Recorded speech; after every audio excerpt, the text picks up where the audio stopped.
we're no longer in 1990. We're 2025, so 2026 on the horizon and new ideas. So let's embrace it. Welcome to Build Enviro TV. Today we're at Stratex, where we're going to have a look at what they are doing in terms of innovation and sustainability with spill control and sediment and erosion control in the construction industry. Let's go.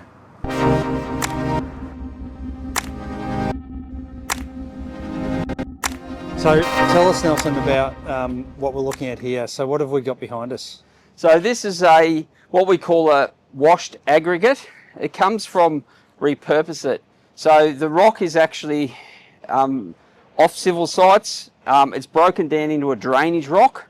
It goes through a process to get rid of any contaminants. So it goes through a three-step process, which is washed, and then goes back through a machine, re-washed, and the third process of re-washed again, just to ensure that there's no potential contaminants that may be on a site. Also, the process with repurpose it is that they will not accept anything that's from a site, a demolishing type site, where there's a risk of asbestos. So there's one protocol: they will not touch anything that comes from a potential contaminated site. So this is coming from raw, you might say, the ground. And as a precaution, it goes through that three-step process. That rock then is used in our silt socks. And so this product then comes from construction sites when they're excavating? Correct. So it'll come through either rock blasting or any sites that are civil related. Is not anything to do with a demolition site. So what are we looking at here, Nelson? This is the GAWK screen mesh, which in its raw form comes from civil sites. This is the product that ends up into our silt socks and other initiatives. So for people who don't know, what is a GAWK screen? What is it used for? So this is a GAWK screen which comes from civil sites, and the reason it's used on civil sites is it's used as a banner, and some people call it GAWK screen because you can't gawk in and see what's going on the civil site. So it's a safety measure. It's a safety protection barrier. Cars driving past civil sites, guess what? The drivers look at the machines and run in the back of someone. So they put this mesh up. You'll see acres of it on some of the major sites, North East Link particularly, even the West Cape Tunnel, which is now winding down. But there's many projects out there with this GAWK screen material. It is a problem because when the site has finished with it, it's often got printing on it, can't be used for anything else. Goes into landfill because it's a PVC type product. It can't be reused and made into something else unless someone comes along and says, what can we use it for in its form? And we come up with the idea of making some silt socks to sell back into the civil construction area. So it's a bit of a win-win then, isn't it, for the industry? They get to reuse a product, don't have to take it to landfill, and you guys get to make a product out of it. Correct. And sell it back. Correct. So our vision came from going to some of these shows like Ecologic, ISC. There's various shows that we've attended to regarding recycling, and it's been a challenge out there for a lot of companies when it comes to recycling. How can we reuse products from sites and prevent it going to landfill? So this is where this came into vogue. We've developed quite a few products from this now, which has now been resold back into civil sites. So rescuing it from landfill is number one, but then being able to actually put it back to use on the same sites as comes from, which is, really ticks a box in my view. Yeah, that's excellent. And the main product being the silt socks. So the first, you might say that the leader was silt socks. So I've got silt socks here. These ones have been manufactured from that material, as you see there. So what's the process of manufacture? How do you put them together? Yeah, so good question. What we do is I'll put you through the process. So initially it's dirty, this material. This has to be cleaned, so it gets professionally cleaned. So each roll of this will be professionally cleaned. Then we engage a company called Assemble Threads, which is a social enterprise. They employ social disadvantaged people, and we then go to them. They cut it into sizes, as we nominate, and then they sew it together. It goes through a quality process. We get samples back, we tick it off. They then will manufacture based on our requirements. So the end result coming back, this is just the one unfilled. So that's the sock there. We have it sewn down the sides, down the bottom. As I mentioned, it is done so the writing is inside, and basically from that point on it then gets filled with rock and sewn up. And for those who don't understand the process of how silt sock works, can you explain that? Yeah, absolutely. How does it work? So a silt sock in its own right, around drains particularly, there's an issue with contaminants like silt and sediment from civil sites actually entering into the drain. So a silt sock is filled with rock, so it's a drainage rock. It's filled inside here. Some people name them rock logs in the industry. We call them silt socks. So they've got two names, same thing. And you'll see with the actual GAWK screen, there's little holes through the GAWK screen. So that combined with the drainage rock creates a barrier between the drain and the contaminant water, or potentially contaminant water. So if the water's from civil sites, often gets a lot of sediment and dirt, the mixture of potential contaminants. By the time this goes through the rock and comes out the other side, it's captured, a lot of the contaminants are captured inside that rock. So it slows the water down and traps the particles. Correct. So it will slow the water down, like you say, and lets it filter through, just like typical drainage rock, but it's drainage rock in an outside sleeve. So what's this product that we're looking at here, Nelson? This is a guard dog? Yes, it's called the Guard Dog Drain Filter. So it's a filter that goes over the top of particularly side entry drains out there in civil construction sites. So it's a unique product, just lays over the drain. You can concrete screw it in, or you can just put some silt socks over it to weigh it down. The idea of it is it has a filter media on the back, which is actually made from recycled mattresses and post-consumer and industrial waste in the textiles. It is manufactured to such a degree, it actually filters out down to 53 micron. So it's like class 2 filtration. It'll take out silt, sediment and hydrocarbon sheen. It's widely used now in the a lot of civil projects. As I mentioned, it's called the Guard Dog Drain Filter. You will see it out and about when you go to civil projects. And so, as you said, there's a fair bit of reused material in there. So tell us a little bit more about the backing product there, what that's made of and where it comes from. Yep, so the backing is actually made from recycled mattresses, post-industrial, post-consumer waste. So anything in the textile industry goes through a machine. I can't divulge too much of the exact process, but there is no actual chemicals used to form that product. So it actually goes through the process without any chemicals to bond it. So it's completely environmentally friendly. And it's, as far as waste, the amount of waste we all know with mattresses is one of the most difficult things to actually turn into something. So it's washable. You can keep reusing it. It'd be washable for roughly 5 times. Use a low pressure hose just to clean it, reverse flush it, and it's right to go on the next site. And so prior to these, what were being used on site? So prior to these, the big issue was nothing. What they came up with as a solution 3-4 years ago was rock logs, and they were geofabric, and they ended up into the gutters. So they were pretty much a disaster, and I think if you go around to a lot of sites that are still using geofabric wrapped inside or around rock, you'll find that most of them are in the gutter or completely destroyed. So this was designed because civil companies came to us and said, have you got another solution? Can you provide us with another solution?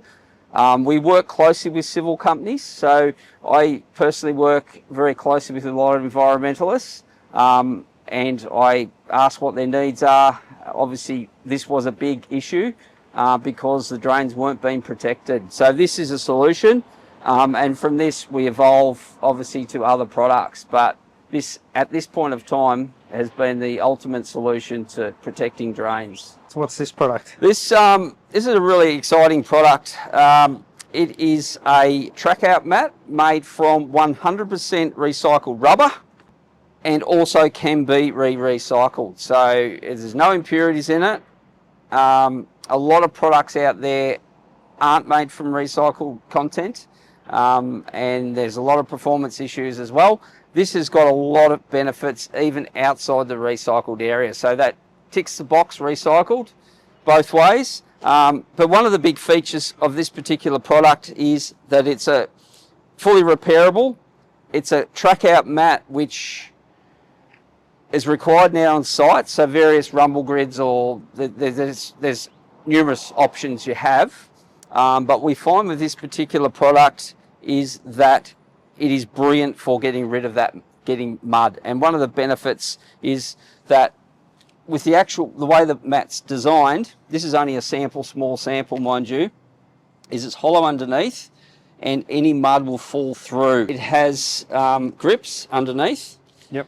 You can just lay that down on top of any gravel surface, bitumen, whatever. It doesn't have to be 100% flat. It'll grip to the surface. The actual mat itself weighs 600 kilos, so it's not going anywhere. The beauty of that is that any mud will go through back onto the ground. There's other products out there that don't have a clear section. They're actually all moulded one piece, and what happens is the mud builds up between the top section and then needs cleaning every day, especially on dirty sites. So how would you clean this one? So the answer to your question is, number one, it doesn't need a lot of cleaning because the whole thing's offset, and as vehicles' wheels go over it, the mud will actually go through the middle. It will get to a point when it needs cleaning, yes, until the mud actually gets level up to the rubber. All you have to do literally is get an excavator with some straps, couple of straps, and lift as shown. And the whole mat concertinas up. So as you lift, it concertinas up. So any caked mud will just crack off and actually go straight through to the ground. So there's no need to actually clean it. It's then you just scrape away. So you scrape, yeah, correct. Yep. So scrape away all the dirt and the clay and relay the mat. It's as simple as that. It's just, you don't have to tie it down. You don't have to muck around with it. Vehicles can track out on that. You've got it nicely offset, so each wheel is actually moving as you go over it, and there's different pressure points on the wheel. So by the time you travel 4.8 metres, most of your mud is between those cracks down there. And so it's got, they're strong enough to take heavy truckloads? Yes. Yep. Yeah, so they've got a 60-tonne load rating, which is more than appropriate for most of your trucks and tractors that would be on the road. There's a lot of issues now on roadways. If you're tracking out mud, you can actually cop some nasty fines because it's not only an environmental risk, but it's an OH&S risk with slippery mud on the roads, and you can end up with accidents, and you obviously got the environmental risk. It's a fully repairable mat as well, which I should touch on because a lot of products aren't repairable, and that's one of the big features with this particular mat. You can see here there's a cable and a rod. So the benefits of this is if an excavator blade actually cut through this rubber, you can actually buy spares. So it's not a throwaway item. It comes with a 5-year warranty. So I'm just undoing the nut there that holds this together. These are done very tightly. I've just left it slightly loose so I could show you. But you can see there when you pull that apart, the rods are replaceable. These links are all replaceable. And then you basically got a product that you can just keep using for track out. So Nelson, what do you have on the horizon? What's next for Stratex in terms of your sustainable products? Yep, good question. This is one we're working on now. it's pretty much at a point ready for sale. We've just got a couple little tweaks, but it's one of those products, if you've ever had to get into a spill kit bin, there's one here, and get the absorbents out of it, you have an issue of reaching in and getting to the bottom. You end up either with a filthy shirt or end up with a bad back. So we come up with this concept of putting a liner made from GAWK screen. The idea of this is that the absorbent will be contained within the liner, so when you want to inspect, you just simply move it out. You don't have to bend your back. You can just pull the absorbent out. You can fish into there. You can pull what you need to fix the spill. Also, advantages there is that typically there's in spill kits there's gloves. In my experience, the gloves end at the bottom, and the gloves are the first thing you need. So you have a small spill, you got to upend all this on the ground, and then you end up, if it's raining, you end up with your materials contaminated anyway. So you're not off to a great start. We've come up with this concept. We figure it's great for OH&S, less back injuries, less shirts that need replacing. It's just a win, especially when there's contaminants on the ground or it's wet, windy. And you've got everything there. Potentially something that could go in the back of a ute as well. Well, it's basically, in essence, a bag, a large bag. So we've used the lighter duty GAWK screen so you can visually see the product in there. Also, the other feature would be if you're doing a spill kit audit, often you're not sure what's in the bin. You've got to pull everything out to count it. You can just, as you pull this out, you can see everything in there. You've basically got everything within your grasp. So I think it's a fantastic product. Not only we get this made from social enterprise, but the benefits to businesses of even just doing your stock take, the spill kit stock take, making sure the bins are full and the correct products in there, and you're saving your back. So from then we're going to Ecologic, which is in October. So we'll actually present there. And what we get out from those events is incredible, because we get people that come in, look at your products, have ideas, talk to us, then we come up with other concepts. So we're really looking forward to Ecologic this year. So we can get in there, we can meet people, talk about their problems, their challenges, and literally the solution is often out there amongst the field. I mean, I respect everyone out in the field, especially environmental teams. They know the challenges. They're on the coalface, aren't they? They're there, they're working there, they've got the challenges, the erosion, all the issues that come with it. And then they can talk to us, and we can show them product solutions, we can get ideas, network. I think that's, for me, that's one of the most exciting parts of going to these shows. And I really welcome trading it. ideas and concepts. Yeah, and look, I'd put that to anyone that's views this, that go to those shows, see what's there, move forward. We're no longer in 1990, we're 2025, so 2026 on the horizon, and new ideas, so let's embrace it. Thanks for watching. If you have any innovative ideas or products that you'd like us to come and showcase, or you want to have a talk about, get in touch either via the comments below or email us at info@buildenviro.com.au. See you next time.